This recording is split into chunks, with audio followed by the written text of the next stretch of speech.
इस ताल्लू गांव में केवल एक ओएसडी के नाते से नहीं आया हूं, एक रिश्ता भी है, एक रिश्तेदारी भी है, तो रिश्तेदारी में भी आया हूं। आज इस कार्यक्रम में गौ आयोग के चेयरमैन जी एक बहुत बड़ा आश्वासन आप लोगों को देकर के गए हैं।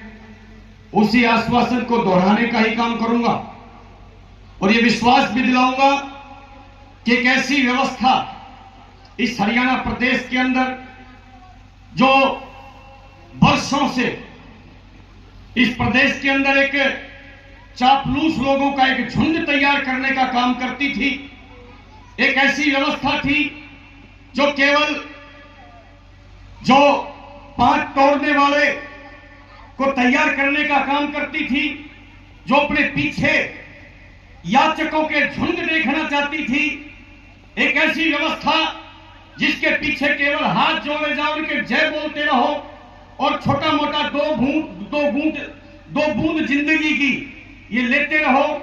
एक ऐसी व्यवस्था को खत्म किया। मैं देखता था, मुझे याद है कि जब गौशाला के अंदर किसी मंत्री किसी नेता को बुलाया जाता था, वर्षों तक उसके पीछे पड़ना पड़ता था कि जी अब की बार आपने बुलाओगे, और वो आते थे और वो 4, 6, 5 लाख 10 लाख रुपए दे के और फिर इतना बड़ा शान जताते थे। और कई बार ये देखने को मिलता था कि वो 5-4 लाख रुपए भी नहीं मिला करते, उसके पीछे फिर चंडीगढ़ के चक्कर काटो। एक ऐसी व्यवस्था खड़ी करी कि ये गांव इनका एक संबंध है, यानी एक ऐसी व्यवस्था कि गाय को अगर गांव से दूर कर देंगे तो वो गांव नहीं रहेगा, और गाय से अगर गांव दूर हो जाएगा तो गाय नहीं रहेगी, गांव नहीं रहेगा। एक दूसरे के पूरक जो थे उन चीजों को इस प्रकार की एक व्यवस्था, ये कैसी पीड़ा थी समाज की। आप देखो कि वैसे तो हम अपने आप में जब भी हमारा कोई सामाजिक फंक्शन जब होता था तो गौ माता की जय से शुरू करते थे। जब हम कभी गौ माता की जय बोलते थे किसी अच्छे बुरे काम में, अगर गाय किसी ने कुछ गलत कर दिया तो गाय की पूंछड़ पकड़वा दिया करते कि पकड़ लगा हाथ भाई, गौ माता की सो भाई। यानी इतनी महान एक जीव का पूरा गांव को अगर एक अर्थव्यवस्था का आधार कोई था तो वो गाय थी, और उस अर्थव्यवस्था के आधार को हम ही लोगों ने अपने कार्य इस प्रकार के बदलाव जो दुनिया के अंदर आया, और हमने उस बदलाव में सबसे पहले उस गाय को ही बदल दिया। यानी वो गाय जिसके घर में मजबूत होकर क्या करते, बोले भाई बहू के भैंस कटिया दे दो, अरे भाई बहू के गाय कैसे था भाई, गाय कटिया और भैंस कटिया हो जा भैंस के, और गाय के बाछड़ा हो जा, अरे भाई बहू, हाँ अब ध्यान में आ गई विषय, बोले भाई एक गाय के तो बाछड़ा हो जा, अरे बोले भाई बहू का छोरा हो जा, अरे भैंस के बेच कटिया दे दो। यानी हम एक ऐसी परंपरा में जीते थे कि हम अपने परिवार का पार्ट मानते थे। हमारी कहावतों के अंदर भी हम अगर किसान कोई है, मैं उसको अधूरा किसान मानता हूं जिसके घर में गाय और भैंस नहीं है। जिसके घर में गाय नहीं है वो विचार करे एक बार, वो सोचे एक बार कि मैं हिंदू होने का हक है क्या। मैं छाती ठोक करके ये बात कहता हूं कि गाय का मूल स्थान गौशाला नहीं होती, गौशालाएं मजबूरी का नाम होती है। अगर थोड़े दिन के बाद हम अपने वृद्धाश्रम देखते हैं, आज बड़ी मात्रा में सुनना शुरू कर दिया कि नहीं कर दिया, वृद्धाश्रम होते हैं कि नहीं होते हैं, कि वृद्धा आश्रम के अंदर आज बड़ी मात्रा में बुजुर्ग हैं। क्या बुजुर्गों का स्थान वृद्धाश्रम में होना चाहिए? होना चाहिए क्या? कि वृद्धाश्रम, वृद्धों का सम्मान जो हमारे सिर के ताज है, जिसके कारण हमारा अस्तित्व है, वो स्थान अगर आज वो वृद्धाश्रम में होंगे तो ये समाज कहां जा रहा है? इसकी चिंता कौन करेंगे? आज सरकारों ने भी शुरू कर दिया है, सरकारें अपना काम करती हैं, आने वाले समय में भी करेंगी, पीछे भी करती थी। सरकारें करने वाली हैं क्योंकि लोगों की डिमांड के अनुसार सरकारों को वो काम करने हैं। सरकार ने भी एक हिसाब में एक वृद्धाश्रम खोल दिया है। अनेक प्रकार के माँ बाप ऐसे हैं कि जिनको उनके बच्चे और उनके लिए उनका संरक्षण नहीं कर पाते, एक पुत्र होने का धर्म नहीं निभा पाते, तो उनके लिए सरकारों ने शुरू कर दिया कि इनके लिए रक्षण करो भाई, इनकी सेवा पानी के लिए सरकार कर्मचारी छोड़ दिए हैं, लेकिन ये व्यवस्था इस समाज के लिए अभिशाप है। इसलिए मैं मानता हूं कि एक बार आज जो हम इस गौशाला के इस कार्यक्रम में यहां पर आए हैं, मैं भी सरकार का अधिकारी हूं, मुख्यमंत्री का ओएसडी हूं, मेरे भी कुछ अधिकार हैं। आपके द्वारा दी गई पर्चियों को सबसे पहले कहता हूं सर, उसका हर काम पूरा करने का मैं काम करूंगा। जो भी काम आप लोगों ने बताए हैं वो एक प्रक्रिया के तहत होकर के उनको पूरा करने का काम मैं करूंगा, लेकिन समाज का भी अपना कुछ दायित्व बनता है, इस गांव का भी अपना कुछ दायित्व बनता है। आप सोचोगे कि मेरा शरीर का एक कोई पार्ट बढ़ जाए, एक कोई पार्ट हाथ मजबूत हो जाए या पैर मजबूत हो जाए, आंख कमजोर हो जाए, तो वो शरीर अपाहिज माना जाता है। वो अपाहिज वो पूर्ण जब होगा जब उसके सारे पार्ट, सारे शरीर के सारे अंग पूरा काम करेंगे, उसके बाद वो शरीर स्वस्थ माना जाता है। माना जाता है कि नहीं माना जाता है? अगर किसी का एक पैर कमजोर हो जाए तो वो अपाहिज माना जाएगा कि पूर्ण स्वस्थ माना जाएगा? तो इसलिए इस समाज को, इस गांव को अपाहिज नहीं करना है, इस व्यवस्था को अपाहिज नहीं करना है। सरकार अपना काम करेगी। आपको यहां पर मैंने अपनी बात शुरू करी कि पहले नेता लोगों के चक्कर काटो, फिर उनसे 10-5 लाख रुपए के चेक ले लो और फिर सारी पूरे 5 साल वो गाँव बोल भी दिए थे कि नहीं दिए थे, फिर कहेंगे हाँ जी दिए थे। लेकिन इस सरकार ने व्यवस्था कौन सी करी? इस सरकार ने व्यवस्था ये करी कि गायों जितनी भी आपके यहाँ पर गायें हैं उसके हिसाब से आपको बजट मिलना शुरू हो जाएगा। आपके कूड़ा खरीदने से पहले कूड़े के पेमेंट आपके खातों में आएगी, किसी के चक्कर काटने की आपको जरूरत नहीं है। ये एक ऐसी ऑटोमेटिक व्यवस्था खड़ी करी कि सरकारों का हिस्सा सरकार सबसे पहले देने का काम करेगी। अब आती है अपनी बारी। अपनी बारी आज गांव के अंदर इस जो भी यहां पर मैं भी देख रहा था, लगभग 10,000 की आबादी इस गांव में होगी और 10,000 की आबादी के अंदर ये लगभग 1,700-800 आदमी यहां पर बैठे। तो एक ऐसी संख्या हो सकती है क्या कि साल में एक दिन तो आता है, क्या हम एक दिन मिल करके और कोई 2-2, 5-5, 7-7 रुपए, 100 रुपए भी अगर इस गौशाला में दे दें तो क्या इस गौशाला को किसी सरकार की जरूरत है क्या? बोलो है क्या? नहीं होगी। और दूसरी बात, इस गौशाला में जो बढ़िया गाय है उसको अपने खुट्टे पर बांधने का काम अगर आप लोगों संकल्प लेकर के कर दें तो क्या इस गौशाला की जरूरत होगी? होगी। अगर कोई इस प्रकार की गाय है, आज अनेक प्रकार के खेतों के अंदर हमने केमिकल का उपयोग कर करके अपनी खेती को पूरी तरह से नाश करने की दिशा में हम लेके जा रहे हैं। आज बड़ी बड़ी मात्रा में आप देखते होंगे, जब आप कहीं पे जाकर के तो आपको पता लगता होगा कि हर चौथा 5वां व्यक्ति और कैंसर से मर रहा है। तो क्या वो कैंसर से जो मरा है उसमें मेरी भूमिका नहीं है क्या? उस कैंसर को इस समाज में फैलने का जो काम किया वो मेरी भूमिका नहीं है? हमने अपने खेतों के अंदर यूरिया खाद इतनी बड़ी मात्रा में मारना शुरू कर दिया कि हमारे जो खेत के जो पोषक तत्व थे, जो केंचुए थे, जो इस प्रकार के उसमें जो तत्व होते थे जो केमिकल से मर गए और वो दोबारा से वो पनप नहीं पाते। तो हमने अपने गोबर को तो नालियों में मारना शुरू कर दिया और पानी को निकाल के, जो पानी जब आप लोग पैदा हुए थे तो पानी की स्थिति क्या थी और आज क्या है? जिस समय हमारे पिताजी ने कुएं भर के पानी दिया मारते और आज हमने उस पानी का क्या कर दिया? और वो पानी जो तालाब जो साफ सुथरे पानी के होते थे वो पूरी गंदगी के एक, जिस जल को हम देवता के रूप में मानते थे, वो जल देवता आज गंदगी का कुंड हो गया। क्या इसमें हमारी भूमिका नहीं है? सरकार ने भी तय कर दिया कि ठीक है, अब एक अमृत सरोवर योजना लेकर के आए कि गांव का ये जो तालाब है इसके चारों तरफ से पगडंडी बनाएंगे और पगडंडी बना करके बहुत सुथरी एक गली के साथ साथ निकाल देंगे, उसके साथ में लाइटें लगा देंगे, बैठने का स्थान बना देंगे, पेड़ पौधे लगा देंगे। ये काम सरकार ने भी कर दिया। लेकिन क्या वो पानी जो है जो खराब हमने कर लिया, उस पानी को हम बचेंगे क्या? वो पानी पीना पड़ेगा कि नहीं पड़ेगा? तो क्या ये संकल्प लिया जा सकता है कि पानी बचाने का कोई संकल्प आज के दिन हो सकता है क्या? इस प्रकृति को बचाने के लिए क्या अपने गांव के अंदर पेड़ पौधे लगाने की प्रक्रिया भी शुरू कर सकते हैं? हमने देखा है कि हमारे सोनीपत के अंदर एक लड़का है जिसका नाम देवेंद्र सूरा है और वो देवेंद्र सूरा ने लगभग अपने क्षेत्र में लाखों की संख्या में पेड़ लगा दिए क्या अपने गांव में कोई ऐसा देवेंद्र सूरा पैदा नहीं हो सकता? क्या इस प्रकार का सूरवीर पैदा नहीं हो सकता? तो एक छोटे छोटे काम को पकड़ के इस देश को, समाज को अपनी जरूरत है। आज समाज के अंदर एक वातावरण बना दिया कि बोला जो भी काम गलत हो बोला ले दो सरकार का नाम, कुछ भी ऐसा गलत बोला सरकार का ले दो, बोला नाश कर दिया इन्हें। इस तरीके से बातचीत का एक वातावरण बना दिया।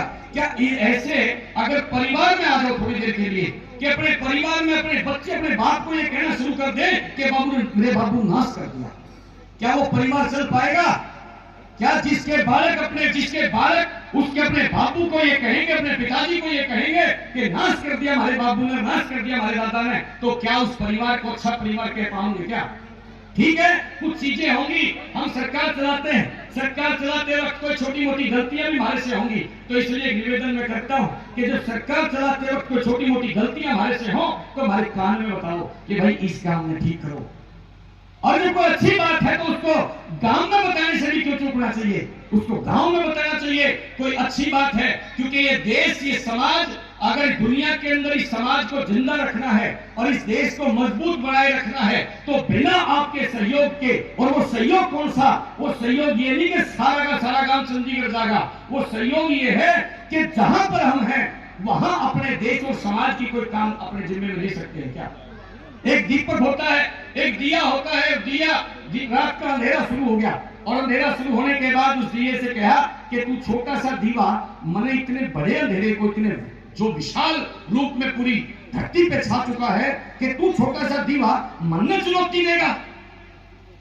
तो तब उस दीवे ने बड़ी विनम्रता से कहा कि जब मैं होऊंगा उन्हें तू नहीं होगा, कि जहां मैं होऊंगा उन्हें तू नहीं होगा। इस प्रकार से छोटे छोटे प्रयास हम लोगों को अपने गांव के विकास के लिए करने चाहिए, अपने समाज के विकास के लिए करने चाहिए। मैं एक बात अभी पीछे, मैं जोगिंदर भाई ने पीछे के गांव में गया था महम में, उसने एक नर्सरी बनाई हुई है और वो नर्सरी किसी सरकारी पैसे से नहीं बनाई, वो नर्सरी उन्होंने टीम गठित करी है और उसमें 55 विद्यार्थी उसके पास थे और 55 विद्यार्थियों में से 53 मेडलिस्ट हैं।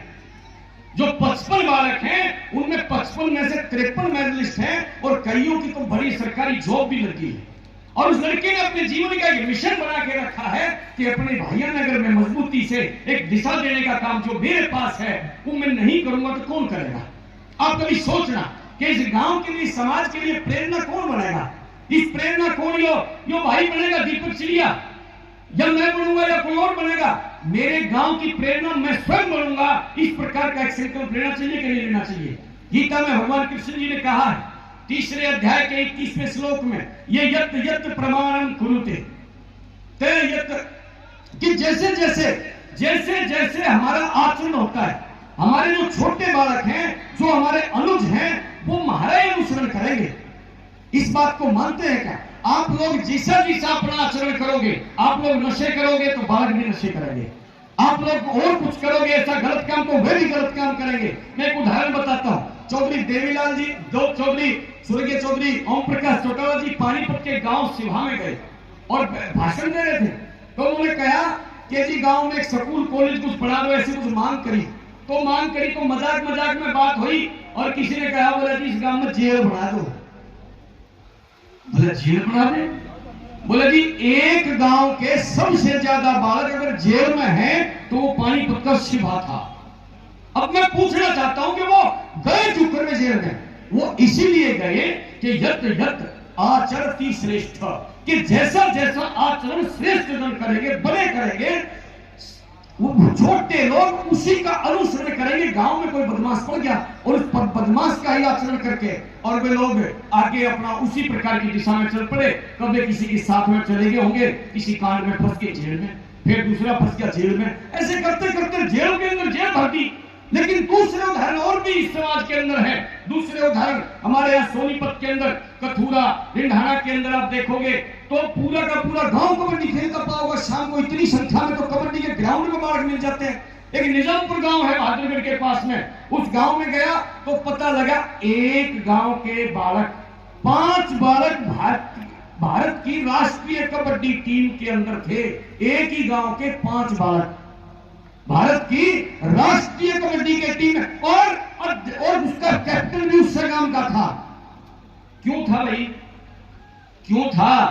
इसलिए था कि मैं 13 में भी गया, मैं देखूं था वे छोटे छोटे बालक बात करने लगे और वे कह रहे कि भाई काला जो है ना कॉर्नर बहुत अच्छा खेलता है, ये सेंटर बहुत अच्छा है, इसकी रेल बहुत अच्छी है। यानी आपस में उस गांव के अंदर केवल खेल के विकास की चर्चा थी, तो उस गांव में इस प्रकार के बालक पैदा हो गए। तो इसका मतलब सीधा सीधा है ना कि जैसा जैसा आचरण और जैसा जैसा व्यवहार और जिन जिन बातों पर हमारा समय लगेगा, समाज उसी दिशा में जाने वाला है। मानते हैं कि नहीं मानते हैं? इसलिए ये हमने कभी इस देश को, इस समाज को, अपने आप को कभी ऐसा खाली मत छोड़ दो, ये मत छोड़ दो कि हमने कुछ ठेका नहीं ले रखा। 100% ठेका ले रखा है।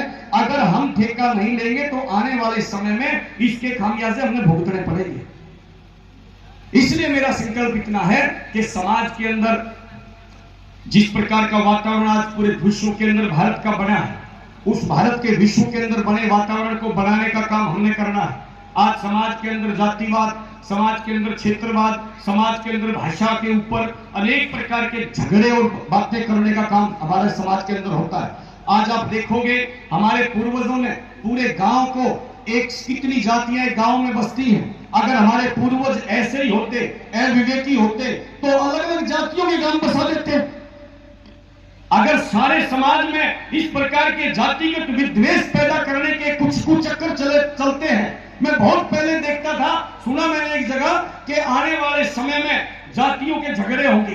क्यों होंगे? क्योंकि इसके लिए बहुत बड़ी योजना बना दी गई है। एक समय ऐसा था कि देश आजाद नहीं था, देश अंग्रेजों का गुलाम था। उस समय देश के अंदर और देश को तोड़ने की अनेक प्रकार की शक्तियां चलती थी। तो यहाँ के जो युवा थे, उस चाहे सुभाष चंद्र बोस हो, चाहे भगत सिंह हो, चाहे राजगुरु सुखदेव, ये सब लोग हों, ये अपने प्राणों की आहुति देने के लिए तैयार घूमते थे। लेकिन देश जब आजाद हो गया, तो आजाद होने के बाद इस देश और समाज के लिए जीने वाले चाहिए। अब मरने वालों की आवश्यकता नहीं है। जो देश के लिए, समाज के लिए जो जी सके, इस प्रकार के समाज की आवश्यकता है, ताकि ये दुनिया के अंदर एक परिणाम, एक माहौल हम पैदा कर सके। तो इसलिए आज की संकल्प के दिन मैं आपको, आपने इतना सुंदर ये कार्यक्रम किया, इतनी बड़ी संख्या में यहाँ पर आप लोग उपस्थित हुए, और मेरा इतना ही निवेदन है कि अगले साल जब ये कार्यक्रम हो तो आप अपने अड़ोसी पड़ोसियों को इस प्रकार से लेकर आओ, जो कोई थर ब्याह है, इस तरीके से मानना है कि भाई जो कोई हमारा ब्याह है, ब्याह में अपने रूस से मनाया करे ना, जो रूस जा उसने मना के लिया, मैं ऐसे मना करके लाना चाहिए कि नहीं लाना चाहिए? इस गौशाला को पूरे हरियाणा के अंदर एक नंबर के स्थान पर लाना चाहिए कि नहीं लाना चाहिए? ये गौशाला आत्मनिर्भर बननी चाहिए कि नहीं बननी चाहिए? तो इस प्रकार इस गौशाला को आत्मनिर्भर बनाने के लिए इस गौशाला से अपने आप को जोड़ना पड़ेगा। इस गांव को एक अच्छा आदर्श गांव, विचारवान गांव, नशा मुक्त गांव, जिस गांव में नशे होते हैं, सबसे ज्यादा नशे की जो पीड़ित होती है हमारी मातृशक्ति होती है, मां होती है। और जिस गांव की माताएं दुखी होती हैं, वहां लक्ष्मी का वास नहीं होता, क्योंकि हमारी जो मातृशक्ति होती है वो लक्ष्मी स्वरूप होती है। इसलिए इस गांव में नशा ना हो, इस गांव में खूब बच्चों के करियर बनाने के लिए एक दूसरे के लिए सोचे। इस गांव के अंदर जो अक्षम है, उनका एक हाथ एक सक्षम अगर पकड़ ले, तो ये गांव इस भारत के नक्शे के ऊपर एक विशेष स्थान प्राप्त करेगा। ऐसी मेरी कामना है। और मैं आप लोगों से निवेदन करता हूं कि मेरे लायक जब भी कोई काम हो चंडीगढ़ में, इस गांव के विकास के लिए, इस गांव की किसी भी काम के लिए, तो आपके मेरे दरवाजे हमेशा आपके लिए खुले हैं। प्रदेश के अंदर एक ऐसे मुख्यमंत्री ने इस हरियाणा प्रदेश की बागडोर संभाली है कि जो नाश्ता करते हैं, जब प्रातःकाल का भोजन करते हैं, तो 100-200 लोगों के पहले दर्शन करते हैं, उनकी समस्या का समाधान करते हैं, उसके बाद नाश्ता करते हैं, और अंतिम जब रात्रि भोजन करते हैं तो पूछते हैं कि देखो बाहर कोई है तो नहीं, तो जाकर के उनकी समस्या का समाधान करते हैं। और उसके बाद वो व्यक्ति भोजन करता है, जब सोता है तो उसके बाद भी ये प्रश्न करता है कोई बाहर बैठा तो नहीं है। रात के 2-2 बजे भी लोग उनसे आते हैं, मिलते हैं, और वो इतने उत्साह प्रेम से मिलते हैं। तो ऐसा मुख्यमंत्री इस प्रदेश को मिला है, इसके लाभ लेने चाहिए और अच्छाई का गुणगान करना चाहिए, और बुराई को हमने पराजित करना चाहिए। इतनी बात कहकर के अपनी बात पूरी करूंगा। भारत माता की।